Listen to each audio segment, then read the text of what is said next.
Henry, directamente de Venezuela, con un corazón y una palabra poderosa que hoy vamos a escuchar. Así que prepara tu corazón. Bendito Dios, de verdad que llega al corazón cuando escuchamos hablar de los niños, y de verdad me vino a mi mente cuando tenía 5 años de edad y mi mamá era inconversa y unos vecinos me invitaron a una iglesia bautista en mi ciudad, y nunca se me puede olvidar a los 5 años qué pasó allí. Me recuerdo que nos pusieron a dibujar, oraron, leyeron la Biblia, y todo eso quedó en mi corazón, mis hermanos, hasta la edad de los 15 años, cuando acepté a Cristo como mi Salvador personal. De verdad que me siento emocionado por lo que la iglesia aquí en Palabras de Vida está haciendo. De verdad que me siento muy feliz porque yo entiendo que todo esto proviene del Espíritu de Dios moviendo a su pueblo para enseñar la palabra, para predicar el Evangelio y sembrar la buena semilla en los corazones de los niños. Porque hoy en día hay un movimiento a nivel mundial, hermanos, que está modificando estructuras legales en diferentes países del mundo, de tal manera que le puedan dar la libertad a nivel de la escuela, a nivel de la educación, para sembrar cosas que de verdad en este momento no es el tiempo para explicarlo, pero que son aberraciones, que alejan de la verdad de Dios y de lo que enseña la palabra del Señor. De tal manera que, ¿cómo nosotros vamos a defender la doctrina? ¿Cómo vamos a defender esos principios? Definitivamente, pues, a través de contrarrestar algo que nosotros que conocemos la verdad y que hemos alcanzado salvación tenemos, mis hermanos, a través de un accionar más que de una fe religiosa. Vamos a orar, mis hermanos. Padre que estás en los cielos, te damos las gracias por permitirnos aprender de tu palabra, Señor, estar estos momentos escuchando de la verdad de Dios, escuchando de testimonios, escuchando de las advertencias que tu palabra nos hace acerca de los tiempos peligrosos que nos ha tocado vivir como iglesia, Padre, y que estamos llamados a defender la fe que profesamos, con conocimiento de ese Dios eterno, al cual un día Él, por su infinita misericordia, pudo hacernos así, a través de tu Santo Espíritu, crear conciencia, redarguirnos de pecado y aceptar a Cristo por fe como nuestro Salvador personal. Señor, y hoy queremos encomendar en tus manos la porción de tu palabra que vamos a leer, que vamos a estudiar, de tal manera que no sea una mera información que llegue a nuestra mente, sino que sea una palabra viva, que toque el corazón, que lo mueva, que genere conciencia, que genere un accionar de fe para salvación de nuestra propia fe y al mismo tiempo de ayudar a otros a conocer a Cristo como su Salvador personal. A ti nos encomendamos, Padre, encomendando a tu pueblo en el nombre de Cristo Jesús. Amén. Mis hermanos, hoy nuestros pastores me pidieron que pudiéramos compartir con el pueblo del Señor un tema por demás interesante que hemos venido tratando acerca de la justificación, tema que yo considero que es crucial a la luz de la palabra de Dios. ¿Y por qué crucial? Porque cuando uno leyendo la Biblia encuentra porciones, por ejemplo, en el Nuevo Testamento, como el libro a los Romanos, que es prácticamente dedicado a ese tema, eso quiere decir que es de suma importancia. Y hoy en la mañana, cuando la pastora Laura compartía con nosotros sobre la epístola de Pedro y de Judas, y nos decía que habían tiempos peligrosos en los cuales estamos viviendo, pero que no debería de quedarse como algo así teórico, ¿cómo se diría? Como en una idea general, sino que es real. Hoy en día, si no estamos preparados a la luz de la palabra de Dios para defender el Evangelio, para defender nuestra fe, corremos riesgo de que nosotros seamos movidos. ¿Y por qué podemos ser movidos? Porque no tenemos un anclaje. Y el anclaje lo da el conocimiento de ese Dios, pero no como algo religioso. Yo creo que todas las cosas que hemos venido tratando durante la semana, incluyendo las clases de fusión. ¿Quién asiste a las clases de fusión? Levante la mano, mis hermanos. Yo les recomiendo que si usted no está asistiendo a una clase de fusión, hágalo.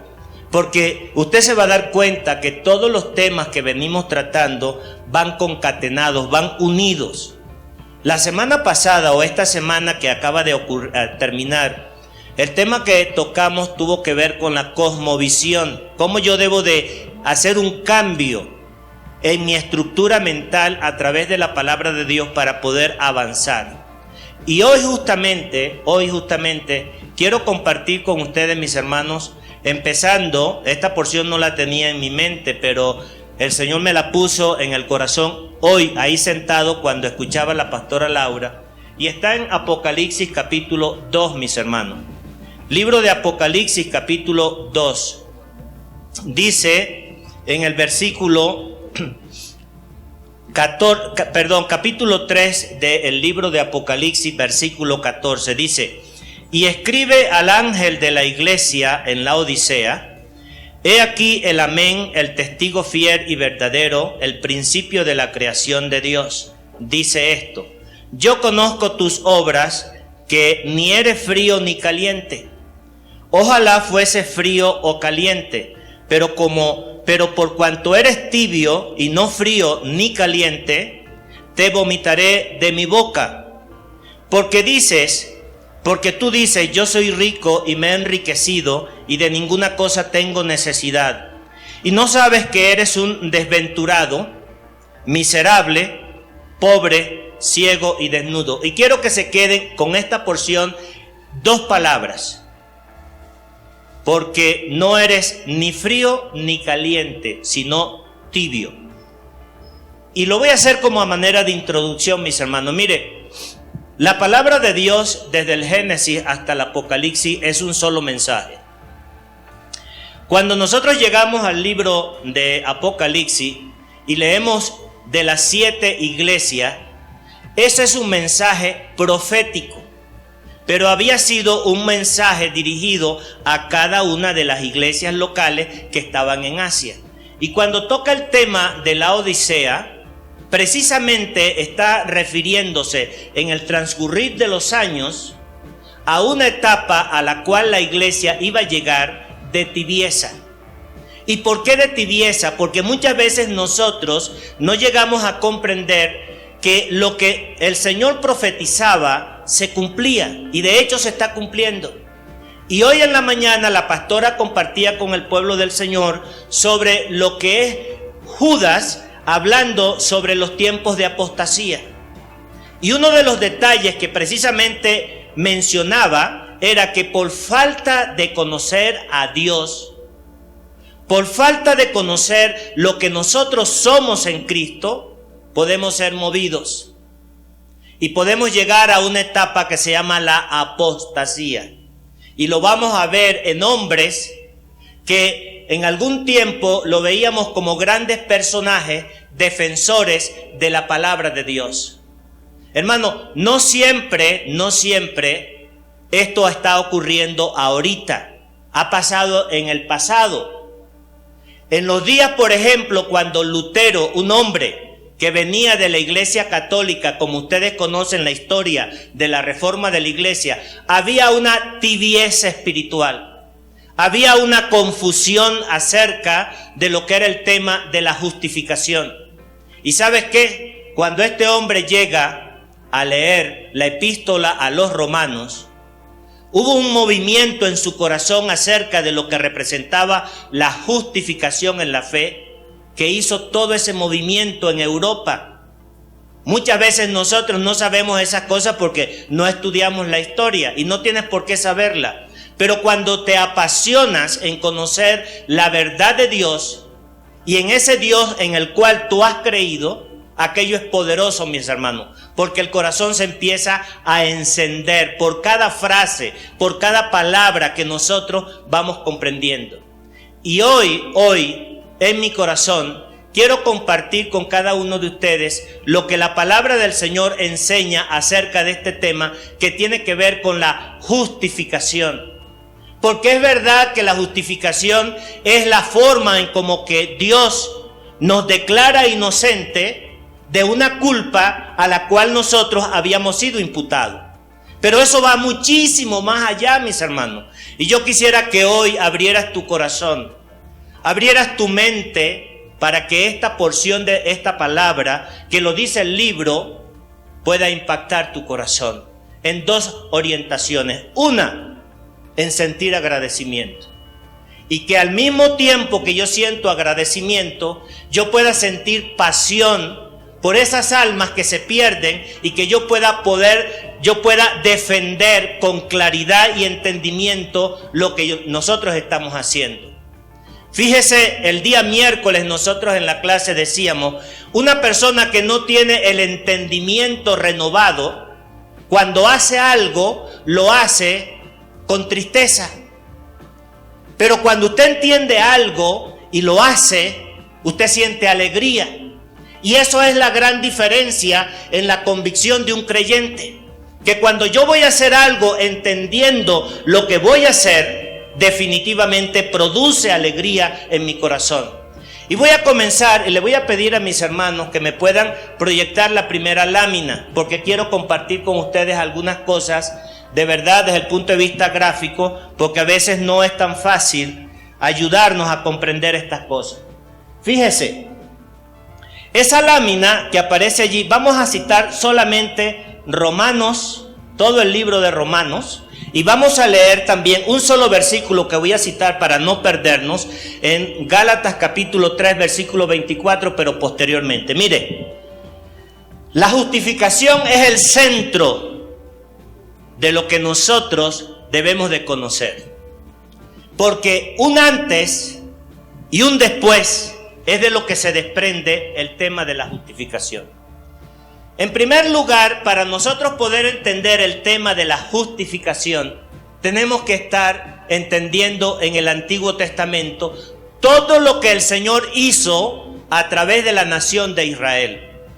A través de la ley, tanto ceremonial, ritual y moral, para que nosotros pudiéramos llegar a comprender ese término de justificación, porque si no sería un enredo.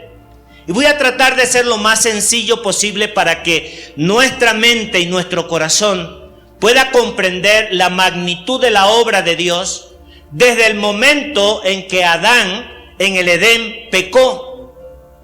Y todo eso está en la epístola a los Romanos.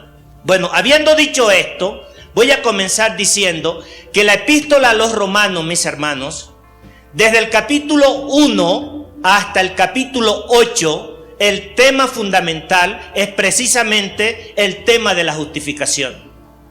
Y usted dirá, ¿y por qué? Y es muy interesante cuando empezamos a estudiar la palabra, porque cuando Pablo se dirige a los romanos, precisamente el código romano en relación a la justicia y a todo lo que tenía que ver con todas las leyes, fue una de las naciones que mejor manejó el código legal. Y entonces, como habían creyentes en la iglesia de Roma, tanto judíos que conocían la ley, como griegos que eran gentiles que no conocían la ley, a ellos, ¿cómo explicarles al mismo tiempo un tema? Porque uno lo podían entender con facilidad, pero el otro, ¿cómo podía entenderlo? Y entonces, ahí empezamos tocando el tema precisamente de la ley. ¿Qué era la ley? Era nuestro ayo. Pregunto a la sala, a mis hermanos que están aquí, ¿qué significa la palabra ayo? Si alguno me puede ayudar. ¿Un maestro? ¿O un tutor? Exactamente. Ayo, mis hermanos, era la palabra que se utilizaba para ayudar a un niño en su etapa adolescente hasta que llegara a la etapa adulta. ¿Y en qué sentido era la palabra ayo, la ley como un tutor? ¿En qué sentido? Muy simple, mis hermanos. Dios, para poderse manifestar, y es lo que dice aquí, voy a comenzar citando, capítulo 1 de la epístola a los Romanos dice: porque la ira de Dios se revela desde el cielo contra toda impiedad e injusticia de los hombres que detienen con injusticia la verdad. Porque lo que de Dios se conoce les es manifiesto, pues Dios se lo manifestó. Porque las cosas invisibles de Él, su eterno poder y deidad, se hacen claramente visibles desde la creación del mundo, siendo entendidas por medio de las cosas hechas, de modo que no tienen excusa. Entonces, a la hora de que yo voy a juzgar a alguien, esa persona tiene que tener entendimiento de qué le están juzgando, por qué la están juzgando, porque si no, él pudiera ver al juez como un juez injusto. Y cuando ponemos allí en ese medio círculo que dice carácter santo y justo de Dios, Dios no podía pasar por alto manifestar ese carácter. Pero si el hombre no lo conocía, si el hombre no llegaba a conocer ese carácter, ¿cómo era que cuando Dios le juzgara, lo iba a ver? Lo iba a ver como un ser injusto, como un ser castigador. Entonces Dios tenía que enseñar a una nación como referente para que esa nación lo entendiera. Ahora, la pregunta que tenemos que hacernos: antes de Israel o antes de Moisés, ¿había pecado? Ayúdenme. Con voz fuerte y clara, ¿había pecado? Sí había pecado.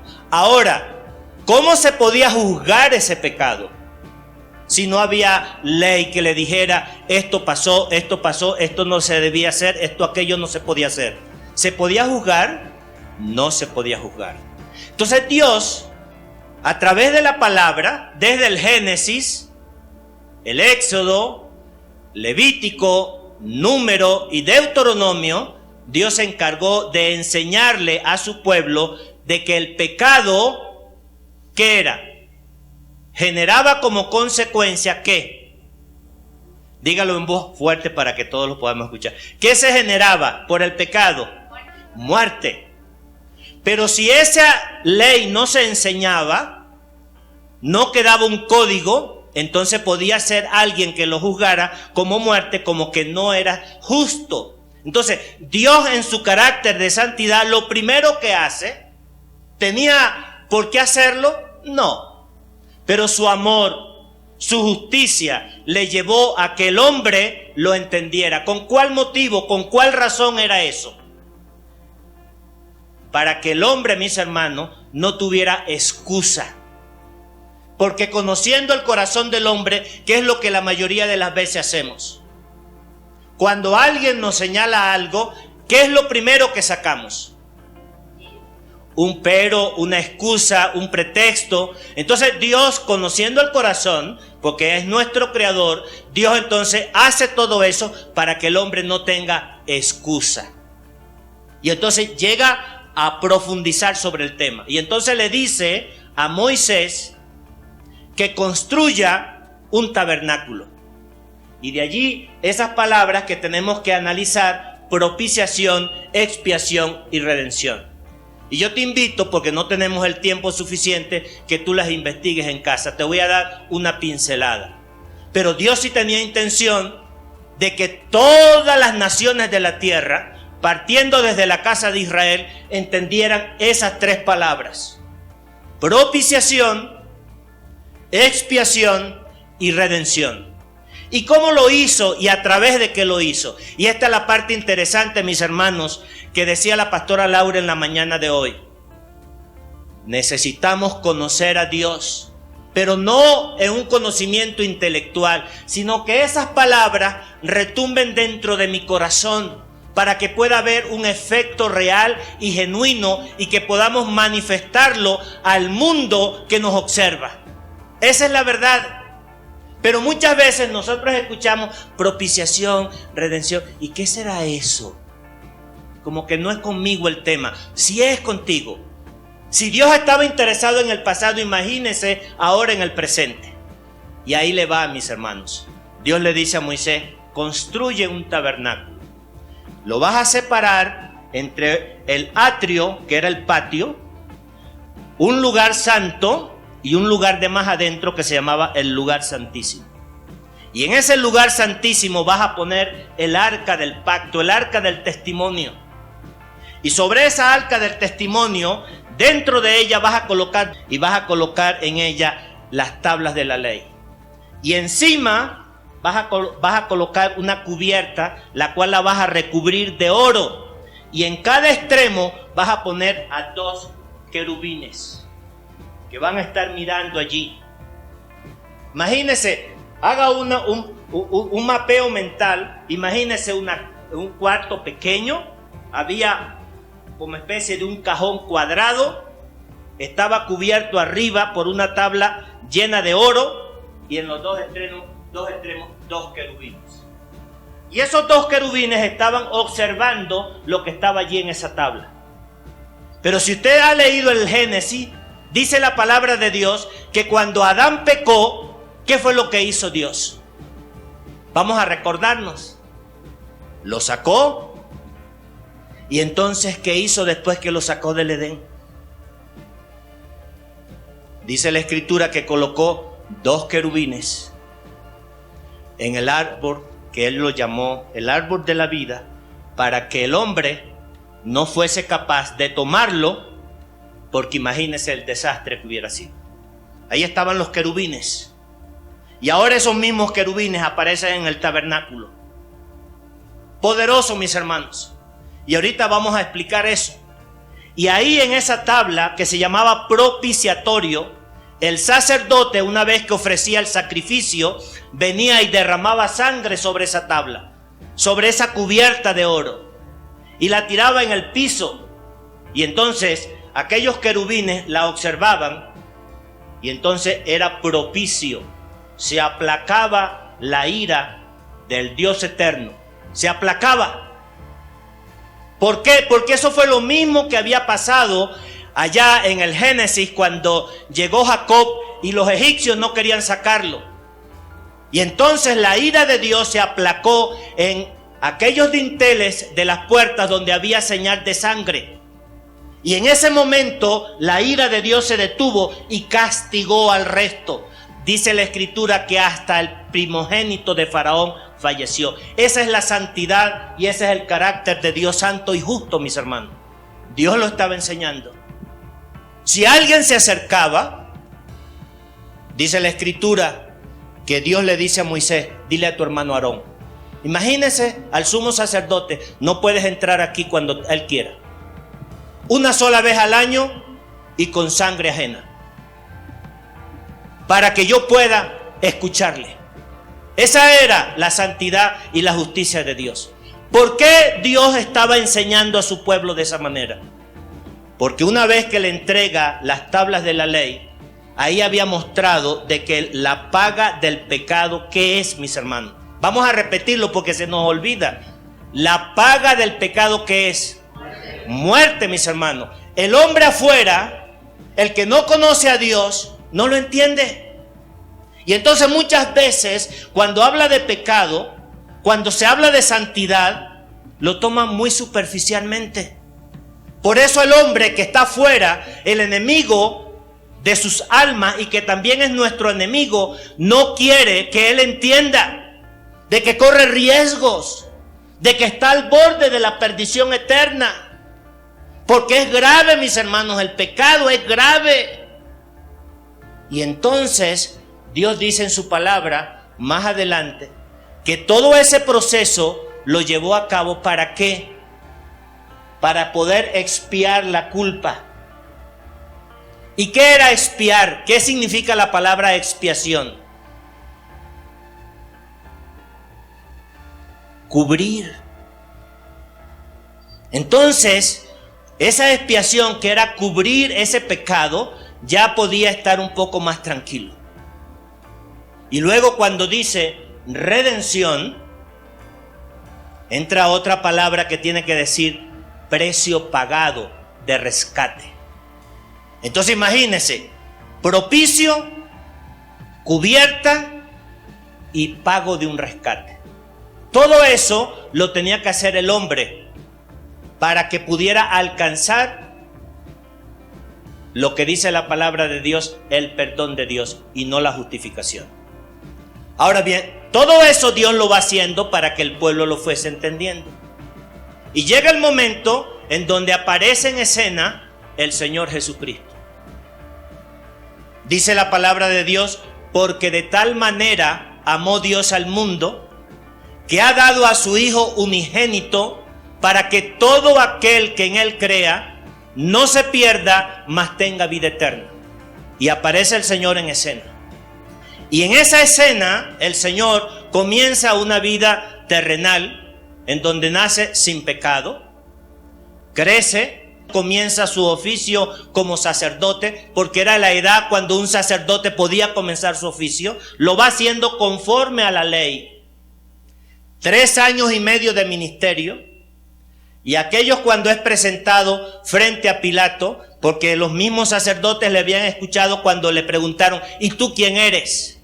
Y él dijo, yo soy el Hijo de Dios. ¿Y qué respondieron aquellos? Blasfemo. Y como blasfemo debía de ser condenado. ¿Y era blasfemo? No, mis hermanos, era una ceguera que esta nación tenía. Conociendo la palabra de Dios, todo esto está en Romanos capítulo 1, 2 y 3. ¿Por qué cito todo eso? Porque esa era la historia del hombre, culpa y muerte. Y Dios empieza a educar a esta nación.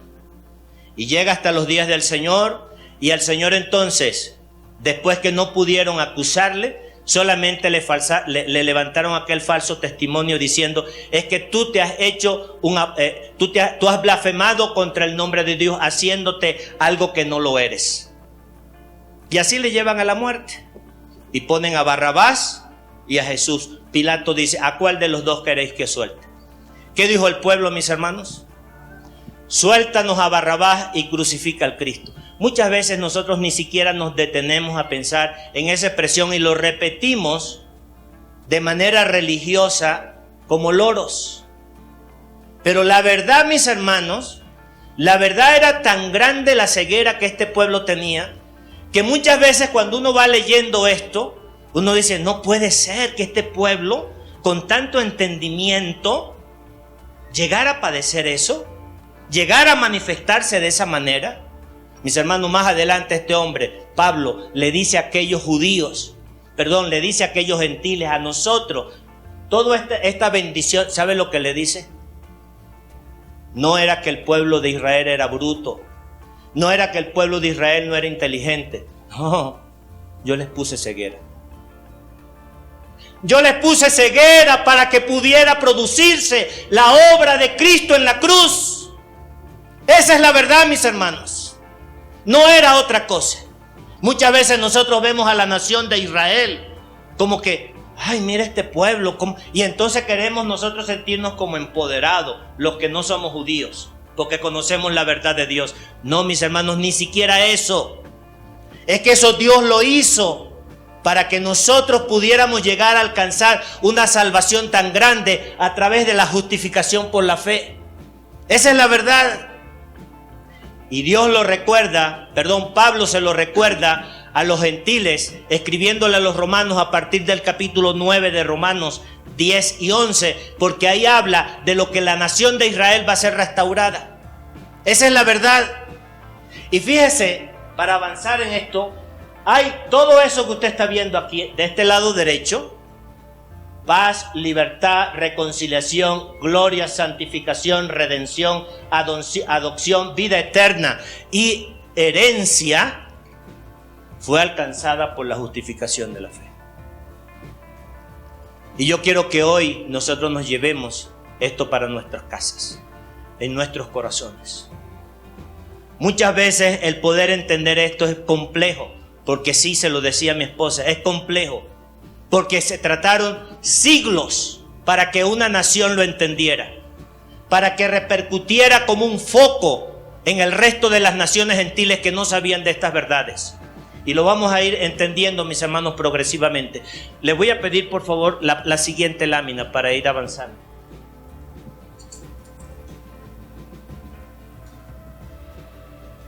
Lo primero, mis hermanos, dice: Porque la ira de Dios, ya lo acabamos de citar, se revela desde el cielo contra toda impiedad e injusticia de los hombres que detienen con injusticia la verdad.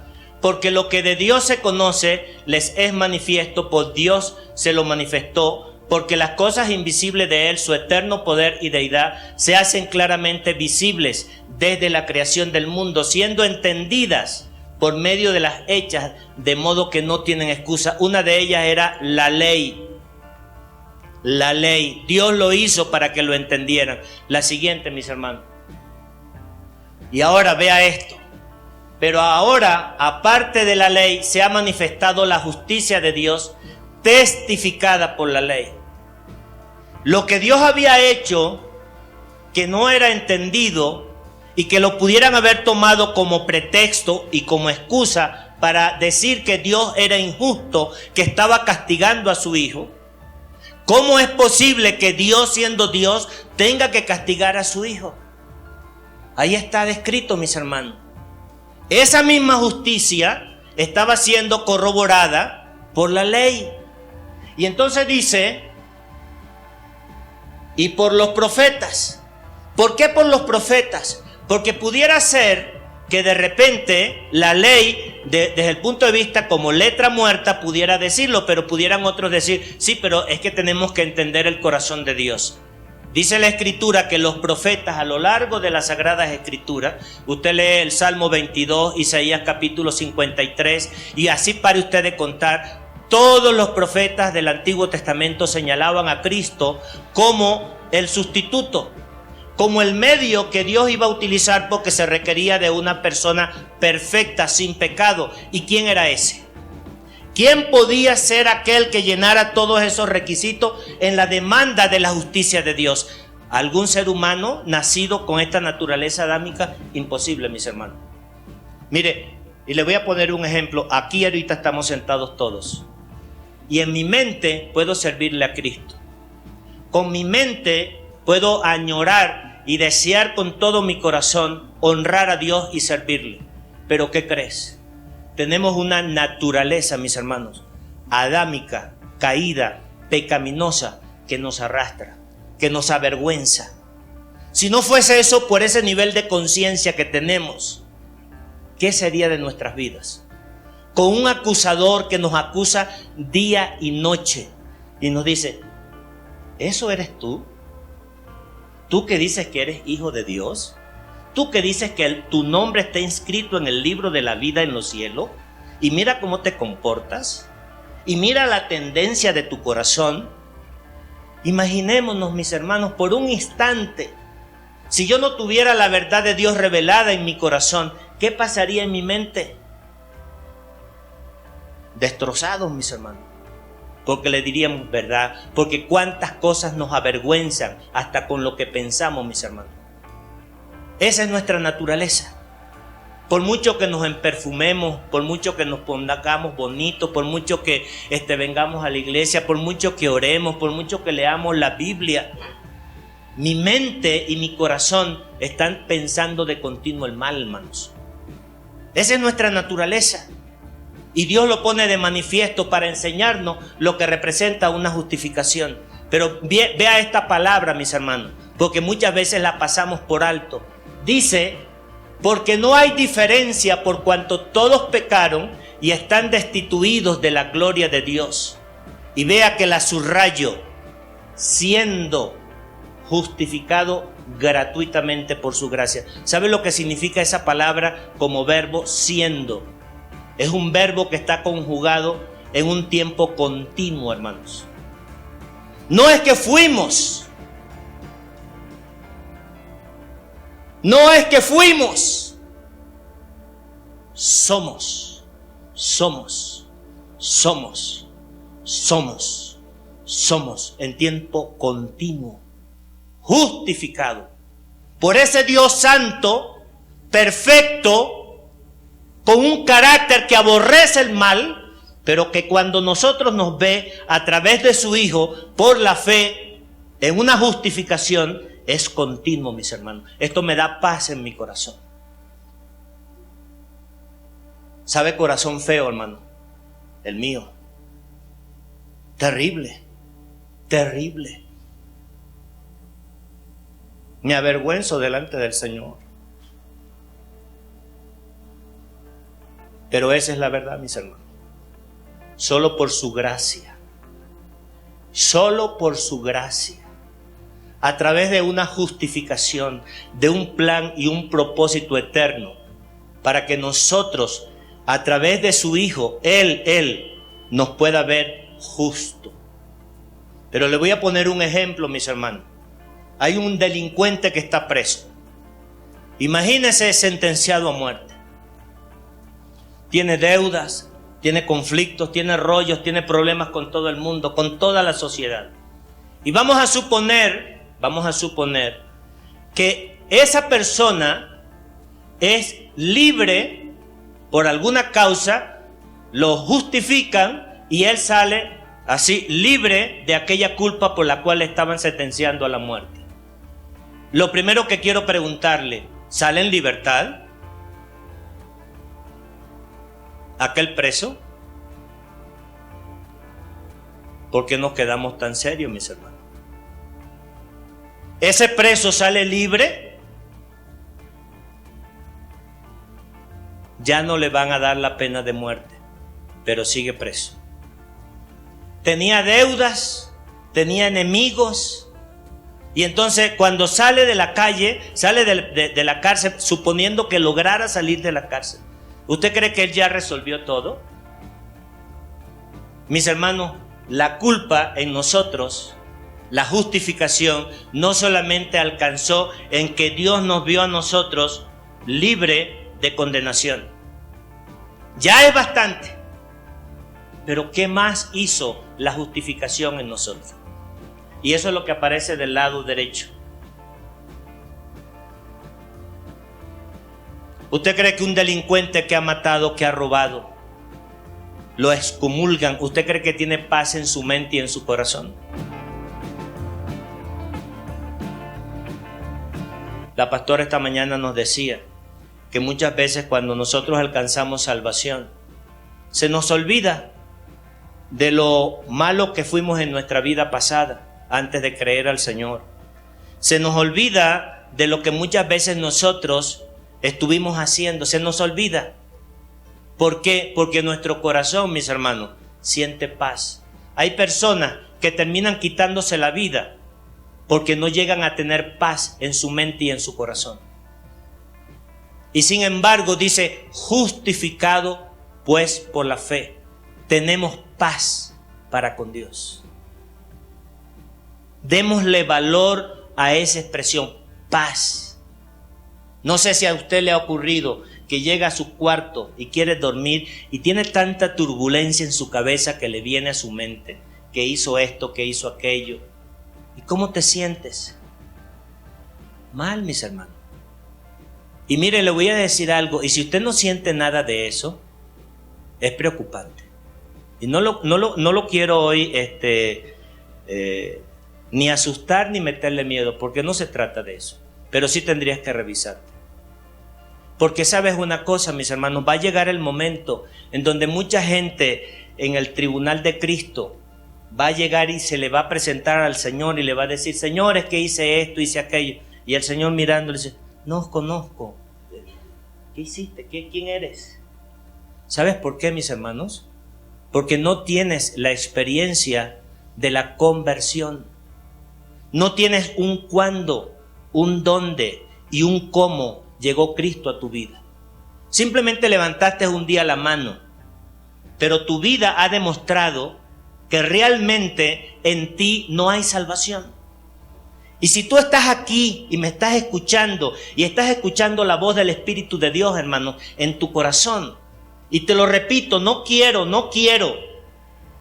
introducir miedo en tu vida, pero sí quiero crear conciencia de que si tú sientes que no hay salvación en tu vida, hoy es el momento en que le digas al Señor, Señor, yo creo en ti, para que se pueda producir esa justificación y esa verdadera transformación.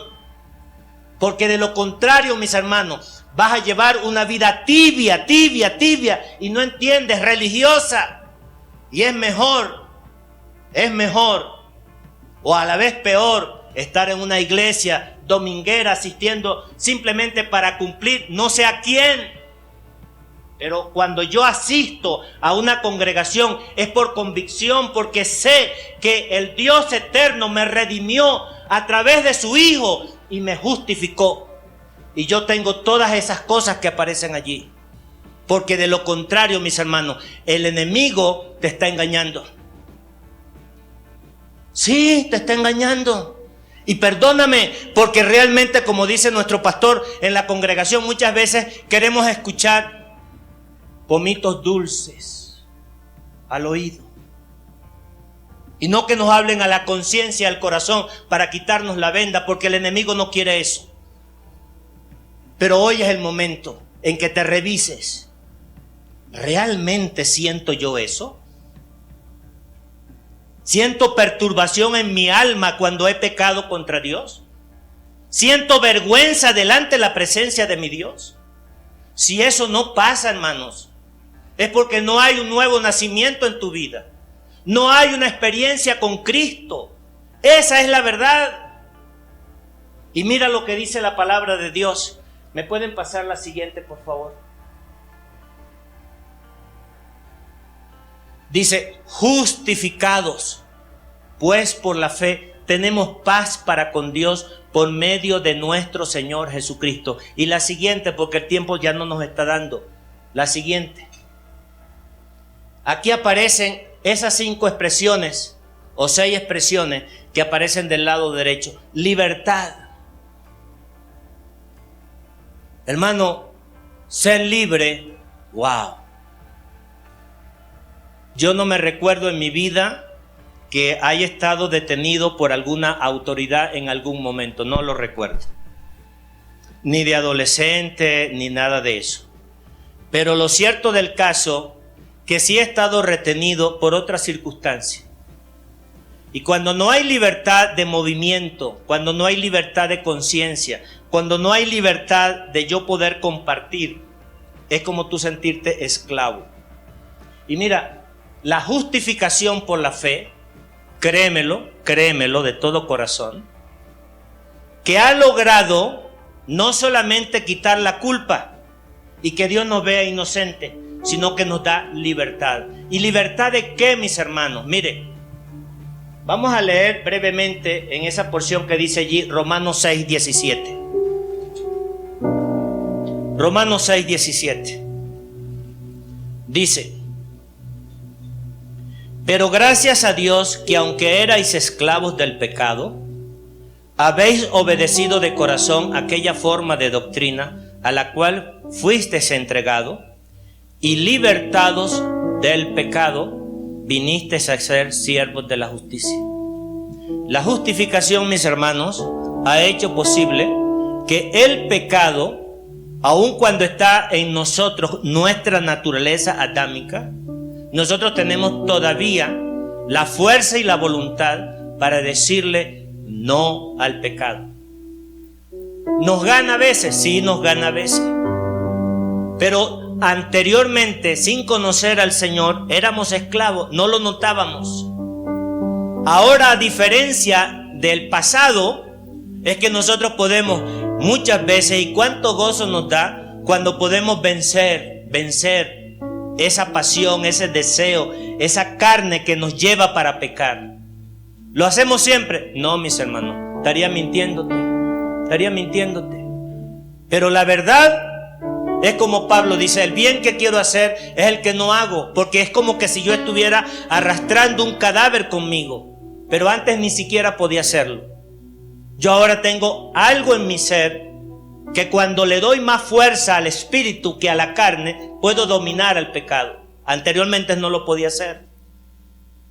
La segunda cosa, aparte de la libertad, mis hermanos, que tenemos, es lo que dice allí, reconciliación. ¿Tú te imaginas un reo de muerte, preso, que había delinquido, que había atropellado, que había maltratado a familias enteras, y sale ¿Usted cree que a ese reo cómo se sentiría? Reconciliar. Ay, me van a recibir aquí así facilito. No, mis hermanos.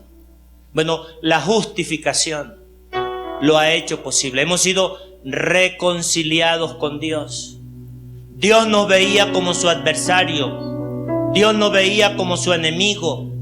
Dios nos observaba y nos observaba y nos observaba. Ahora, la justificación hizo posible una reconciliación. Si humanamente hablando, mis hermanos, cuando nosotros vemos un padre y un hijo que han estado peleados, y algunos de nosotros lo hemos visto en la familia, verse un abrazo que se dan porque hay una reconciliación. ¿Cómo sentimos en esa escena cuando la estamos viendo? ¿Cómo la vemos? ¿Cómo la experimentamos? Conmovedora, mis hermanos. Ese es el cuadro que quiero dejar en tu mente y en tu corazón en esta mañana. Dios nos ha reconciliado con Él a través de su Hijo. Es maravilloso, mis hermanos. Es una bendición profunda que cuando dejamos que entre al corazón, vemos el profundo amor de Dios. ¿Usted se imagina que yo tenga que castigar a alguien para generar justificación y esa justificación pueda generar reconciliación? Eso lo hizo el Señor. Mis hermanos, dice Romanos capítulo 5, versículos 10 y 11. Lo voy a citar para que veamos y que usted lo pueda estudiar en casa. Romanos 5, 10 y 11 dice: porque siendo enemigos fuimos reconciliados con Dios por la muerte de su Hijo, mucho más estando reconciliados seremos salvos por su vida. Y no solo esto, sino que también nos glorificamos en Dios por el Señor nuestro Jesucristo, por quien hemos recibido ahora la reconciliación. Hermanos, qué tranquilidad, qué tranquilidad. Pero además de eso, fíjese lo que dice: santificación. ¿Qué significa santificación, hermanos? Muchas veces nosotros pensamos que como santificados somos que tenemos una aureola como de un santo en la cabeza. No, mis hermanos, santificación no se refiere a eso. ¿Qué significa santificación, mis hermanos? Apartado, mis hermanos. Imagínense, desechado de entre los hombres. El hombre había perdido su heredad en la cual había sido creado en el Edén. Y ahora Dios lo retoma y lo vuelve a apartar y lo pone en un círculo. No quiero entrar en detalle porque eso tiene que ver con la iglesia, pero de manera individual nosotros hemos sido santificados, hemos sido apartados. Ya empezamos a darnos cuenta como que si un presidente, una máxima autoridad, viera a un reo que estaba condenado, que no valía nada, y de repente lo llama a su círculo privado. Eso es glorioso, mis hermanos. Eso lo hizo la obra del Señor en la cruz a través de la justificación. Eso es lo que es la santificación. Pero algo más, dice redención y adopción. Esto es sublime, mis hermanos. Yo me emociono. Por eso es que cuando el pastor tocaba el tema de que íbamos a comenzar a tocar, a estudiar el tema de la justificación, yo le di gracias al Señor porque nos vuelve a conectar con la parte más sublime de nuestra salvación y de poder llegar a entender lo que ese sacrificio hizo posible en mi vida. Un pobre miserable, perdido y pecador. Muchas veces recitamos el versículo de capítulo 5 y 1 de memoria, pero sin entender el alcance, la magnitud de lo que significa la obra redentora a través de la justificación. Hemos sido de nuevo, mis hermanos, redimidos y adoptados. Pero aquí pasa algo más interesante, mis hermanos. Ya hubo una redención, ya hubo un pago. Pero ¿sabe a qué redención se refiere Pablo escribiendo aquí a los romanos? Dice que esa redención tiene que ver con la redención del cuerpo. Esa no ha acontecido. Esperamos la venida del Señor para que nuestros cuerpos sean de nuevo, o mejor dicho, sean redimidos, transformados en cuerpos glorificados. ¿Y sabe para qué? Para poder ser adoptados como hijos de Dios. Yo sé que muchas veces nosotros repetimos la palabra, es que soy hijo de Dios, soy hijo de Dios. Sí, sí lo eres, pero ten cuidado, ten ahí paciencia, no te me adelantes. Dios llamó a la nación de Israel, eres mi hijo como nación. La iglesia es llamada como hija, como todo un conjunto, pero como individuo todavía no. Se ha producido salvación, se ha producido redención de mis culpas y de mis pecados. Espero la redención de mi cuerpo, pero va a llegar el momento, mis hermanos, que vamos a ser adoptados. Pero ¿sabes qué? El espíritu mío y el suyo, leyendo la palabra de Dios, nos recuerda de que somos hijos. Así lo dice esta epístola. Y por esa razón, nosotros podemos decir, Abba Padre. Pero una cosa es que un niño o una persona le diga al padre, padre. Y otra cosa es que el padre te ve a ti, mi hijo. No hemos llegado a ese nivel, mis hermanos. No lo hemos llegado.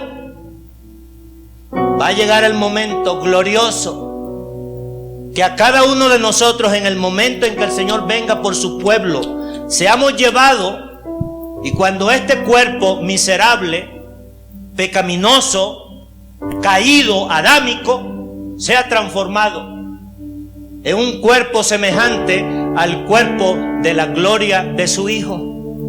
Y ahí sí, mis hermanos, eres mi hijo. ¿Y sabes qué? No solamente eres mi hijo, sino que te hago parte y coheredero de toda esta herencia. No es una teoría, mis hermanos. No es simplemente una retórica. No, ese es el proceso.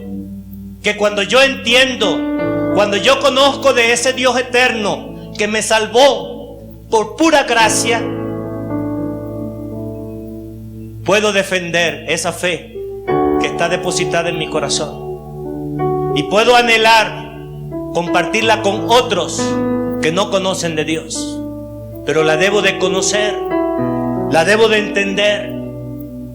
Y finalmente, mis hermanos, cuando nos hacemos parte de ese cuerpo, como lo dice la palabra de Dios, que somos parte de su cuerpo, y que al mismo tiempo dice la palabra de Dios que somos la esposa del Cordero y que se va a celebrar unas bodas en el cielo, yo con expectativa vivo. No puedo estar, como dice la Odisea, una iglesia tibia, una iglesia que es ni fría ni caliente. No, mis hermanos. O tienes la convicción de la salvación y que cuando el Espíritu de Dios habla a través de su palabra, resuena en tu corazón, vibra algo dentro de ti, tú puedas doblar tus rodillas y decirle, gracias Señor, gracias Padre, porque tú tuviste infinita misericordia de mí y hoy lo que soy lo debo por tu gracia soberana. Y la pregunta que tengo que hacerte a ti, amigo, que nos visitas en esta mañana, ¿eres salvo? ¿Eres salvo? ¿Tienes esta experiencia de la justificación? ¿Has comprendido la obra magna del Señor? ¿Has entendido de que estás en un filo, que tu vida pende precisamente de muy poquita cosa para que pases a una eternidad de perdición? ¿Dios anhela eso? No. Dios anhela que abras tu corazón. Dios anhela que tú puedas comprender. Por eso que está haciendo el Señor a través de la exposición de su palabra y de lo que el Espíritu Santo está tocando tu corazón, que no le resistas, sino que puedas decir, Señor, pecador, acepto a Cristo como mi Salvador personal. Le reconozco como el Señor que murió por mí. Y le puedas decir con tus propias palabras: sálvame, Señor. Ojalá que si alguien en esta sala, sea un joven, sea una persona mayor o sea una persona que se considera que es creyente, pero que realmente no ha experimentado lo que es el gozo de la salvación, hoy es el momento, mis hermanos. Dios está hablando a ti. No salgas de este lugar sin tomar esa decisión de aceptar a Cristo como tu Salvador personal. Esperamos, mis hermanos, esperamos, amigos, que Dios toque tu corazón y que hoy puedas levantarle la mano y decirle: aquí está uno que ha entendido por la fe lo que el Hijo de Dios hizo a mi favor, y que hoy, queridos amigos, pueda haber alegría en los cielos por un pecador que se arrepienta. Ojalá, mis amigos, que Dios pueda bendecir su palabra y que la honra y la gloria sea para su nombre. Amén y amén. Vamos a orar, mis hermanos, vamos a orar. Padre, una vez más queremos darte gracias, Señor, por la revelación de tu palabra, porque tú deseas que nosotros te conozcamos, para que te honremos, para que te glorifiquemos, para que obedezcamos con alegría en el corazón, no por imposición, sino por voluntad propia, lo que tú deseas que nosotros hagamos. Te pedimos, Padre, que seamos más dóciles y más agradecidos a la luz de tu palabra. Y aquellas personas que todavía no son salvas, Señor, puedan venir al conocimiento de la verdad, aceptando a Cristo como su Salvador personal. Que la honra y la gloria sea para tu nombre por los siglos de los siglos.